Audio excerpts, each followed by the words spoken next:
Welcome to Vijayalakshmi Durga spices. నువ్వుల్ని ఎందుకు చూపిస్తున్నా అనుకుంటున్నారా?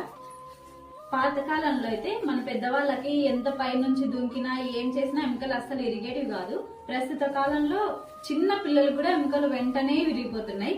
ఎందుకంటే కాల్షియం లోపం ఎక్కువ ఉంటది అందరికి. కాల్షియం లోపం లేకుండా ఉండాలంటే ప్రతి ఒక్కరు 1 స్పూన్ నువ్వుల్ని ప్రతిరోజు మనం తీసుకోవాలి. ప్రతిరోజు తీసుకోవాలంటే చాలా మందికి డైరెక్ట్ గా నువ్వులు తినడం అస్సలు తినరు, ఇష్టం ఉండదు. డైరెక్ట్ గా తీసుకోలేని వాళ్ళు ఒకసారి మా నువ్వుల చిక్కీని ట్రై చేయండి, ఖచ్చితంగా తింటారు. నువ్వుల లడ్డు కానీ నువ్వుల పౌడర్ కానీ ఎలా అయినా ట్రై చేయండి. మా ఫుడ్ ని ఆర్డర్ చేసుకోవాలంటే మా వాట్సాప్ నెంబర్ కానీ లేదంటే ఈజీ మార్ట్ స్టోర్లు మన దేశంలో చాలా చోట్ల ఉన్నాయి. ఈజీ మార్ట్ ద్వారా వెబ్సైట్ ఉంటది. ఆ వెబ్సైట్ ద్వారా ఈజీ మార్ట్ వెబ్సైట్ ద్వారా మా ఫుడ్ ఆర్డర్ చేసుకోవచ్చు.